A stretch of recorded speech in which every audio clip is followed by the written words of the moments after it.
1v1 tournament was fire, and I'm not even gonna talk too much because we just gonna hop straight into it. I'm Coach Joe. Welcome to the advantage. Let's get it.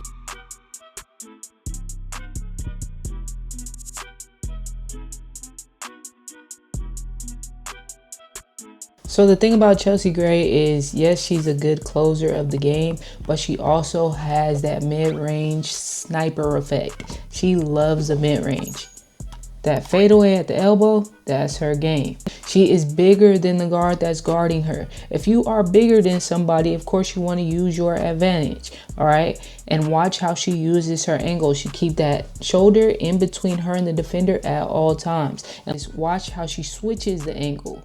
She switches the angle from low to high, but she doesn't come up high until that ball is between her legs. It's like an extra push on her speed change. Now I just hit you with a speed change that you're probably not really ready for. And once I go into it, that shoulder is still in between you and me. And you're on my hip, which is all any mid-range masters, they understand. That's all I need. And Natasha Cloud is a faster guard. She has the speed. So you have to use that advantage without playing out of control.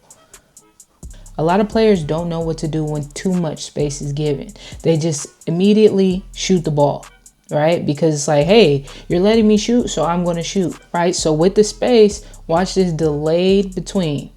And look how much space. All you want to do is eat up that space as much as you can, and then you want to make your move. And this is just a crazy one-legger. Like a lot of WNBA players have this in their bag, and I didn't know they had that in their bag. They be hitting them one-legged dirt faders on everybody. And I was just like, dang, I didn't know so many of y'all knew how to do this. All right, there go that mid-range again for Chelsea Gray.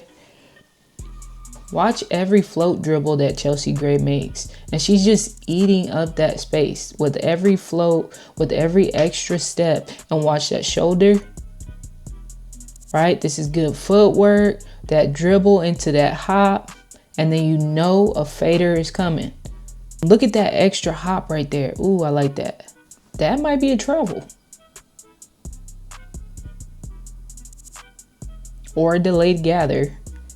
And this crossover by Natasha Cloud is nasty because you're making her direct her body that way. You're showing the ball this way. It looks like you're going to drive this way and then quick cross this way, but it's smooth with it. You can't be too fast doing this. I see a lot of players do that where they go this way, take one dribble this way, and then it's too fast and just quickly turn this way. You didn't get the reaction from the player that you wanted. And that's the read, right? We do what's the read all the time. This is the read right here. The defender is still sitting on that side of you, and they'll either turn their body, they'll either slide that way, or like you're still stuck in this position. So when I hit this cross, I'm gone. And now I got the angle that I want, and now you're turning too late, right? And this is where you use that speed, right? Because you're too late. I created that much advantage to now make you have to chase me, follow me. And again, I've said this on so many videos, this shoulder to shoulder action, you have to turn and run to catch me. So now once my shoulder hits your shoulder, I'm going into that shoulder, and that's the perfect time to bump and get it on the other side. Threes, right? And she hasn't shot too many threes yet, but she can. And that's the point. All right. So I'm dragging you out here. You have to come out. You have to respect this because just that's her game. Right. So you drag them out. This is for my shooters. If shooting is your game, drag a player out. You don't have to be the best ball handler and be super swaggy with it. Right. You drag them out. They have to follow you. They got to respect your shot. I don't care if you've been missing all day. You're a threat. Be a threat. Right. Even if they don't fully contest, they have to follow you out there. The chase is the game. Make them chase you to wherever you're going, whether you have the ball or don't have the ball. Okay. Now, when she comes out, just attack her momentum going forward. So as she's going over, you attack that momentum and carry your momentum past her and give me a nice speed change. And all we're looking for is that hip to get her on your hip. That's all you're looking for. Get them on your hip. Then you can really make something happen.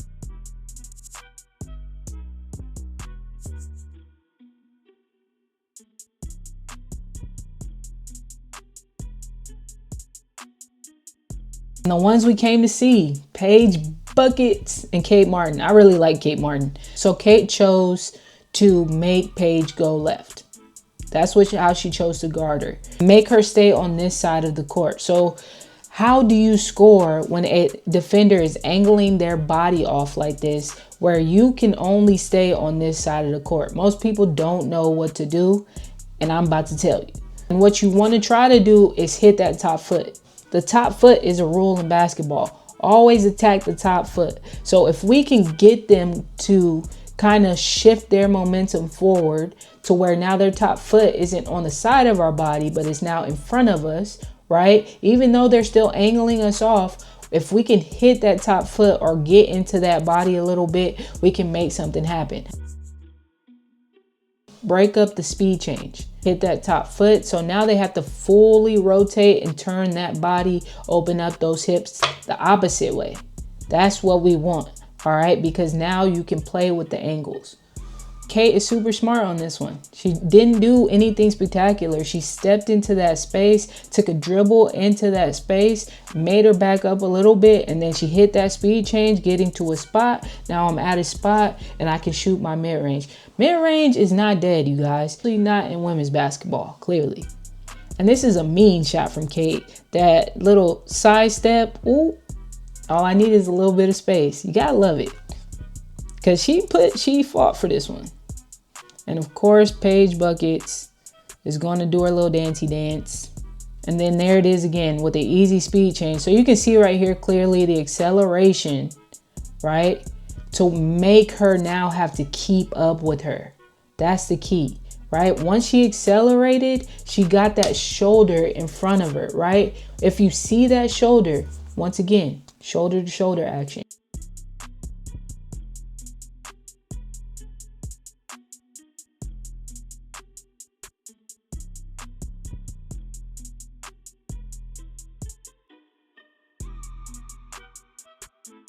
I've seen Citron play a couple times, not that much, but I didn't know she had this in her bag. When I saw her come out the gate and do this, I was like, oh, got it. I knew she was a good player because they kept talking about her, but I didn't know she was like that. First read, quick jab, strong jab, very convincing jab, right? The jab by itself was so convincing. She didn't have to take her body or none of that. And then she just quickly went into that push cross and got into that space. And then the shot to finish with a nice little steppy back. All right, we love that. I love a good step back. That's my game too, I ain't even gonna lie. I'm gonna hit you with a step back. Usually that step back is to gain more space if you needed it, but clearly here she didn't really need it. But two, when you're so used to doing step backs, I'll tell you this, you do it to get on balance. So if the move she did was too fast or too kind of jerky, naturally off that dribble, I can get my feet set better doing a step back, if that makes sense. And here she did it again. So she did a little jab. That one wasn't as strong, but you already hit her with it once, right? So she's not falling for that again. Fool me once, right? And that's the counter where she carried that float dribble out. And that float dribble is just creating some space. You got to follow me wherever I float. And it's going to create a speed change. That was good defense from Marina. What you would love to see is off this dribble here into that spin here is take another dribble into a fader there, or even a step back, or I would say a fade here instead of picking up that dribble. So a lot of people, when they see this, maybe you're not used to 1v1 etiquette or just hooping period, this is a size up. You might think she's just dribbling the ball around and she's not going anywhere. She is sizing up the player. And the size up, when you're doing this, right, she's not over dribbling. She's seeing when she can hit her speed change, what angle she has, but also the defense doesn't know when she's going to take off. So me just dribbling and kind of going slow with it and taking my time so I can then go into that speed change. And the thing about Marina is she also has the advantage of size. So what you would love to see here is more of a bump and trying to get into that body. A lot of the, professional players are very good with hollowing out their body on defense. So Citron is you can see it right here. She's hollowing out. So every time she dribbles towards her, she can't get the bump and go into her chest, right? But I would love to see certain angles created to where she can use her body, use her strength to get into a better position at the basket. And then again, Marina is a shooter, sharpshooter. So you got to respect it. And I love how this play finished out, because here goes the float again. We float out. You got to respect my float and follow me, right? And then I have my angle from this play right here. How do you know you have this driving lane? Because you can see past their shoulder. If you can see past the defender's shoulder when you flow out, you need to go straight. Go straight at that shoulder, okay? Because now you're forcing them to open up and turn those hips. Cool, now I got you where I want you. You're on my hip. Here, she kept her dribble alive, got back on balance. And the smart thing she did was set her feet for this fader, because she sees here like, oh, I'm open. A lot of players don't recognize when they're open, so that's why they don't get a whole lot of shots, right? So here for this example on a fader, how do you know if you're open? You practiced a fadeaway before. How do you know you're open enough to shoot it? Well, when you land. So jumping off of 2 feet for your fadeaway. Once you land on those two, it's like doing a jump stop, right?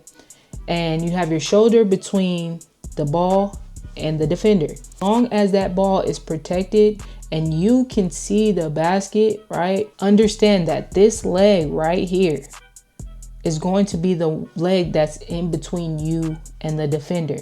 So once you hop back, that leg is also protection and giving you more space on the fade.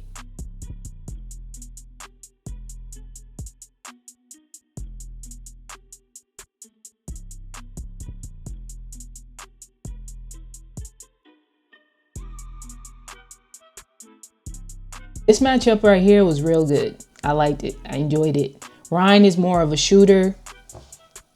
And here goes that float dribble, right? And then it's all about how do you close this space. So if you're a hooper, this comes in handy. If you're just a regular spectator and are wondering, the question is, how do I close this space? Because driving straight into this space like this created this hard shot like this, right? Because you're just driving straight at her, right? Where she can recover, right? But if you have that stop and pop game, that works for you. You see how that works for her? Because she can make shots like this. She's a shooter. She can shoot threes. She can shoot those middies, right? And even with the jab, a lot of times, right here, this was just a good jab. But even with the jab, a lot of times they do that to close that space, right? So now I'm eating up that space with the jab step. That jab straight off of getting the ball and checking the ball up, that jab into that cross. Listen to me, that play works a lot. You will be surprised, like men or women's basketball, it works a lot. And then here she tried to do it again. Girl, no, you did it the first time, you got me. All right, these are professional basketball players, so no, I'm not letting you have that. But here goes this extension layup again. Now, this extendo layup, this is exactly what I'm talking about. And this is the best example I can give for the extension layup. Hold, get them on your hip, hold them off with that off arm. Just hold them there. Hold them with that hand, hold them there so that now you can extend on the other side where they can't reach and get that ball to the pocket. And here's another extendo from another angle. That's the read. And as soon as you get closer to the rim and you can get enough extension, almost like your body is falling forward, and get that nice little flick up to the rim, oh yeah, you eating that up all day.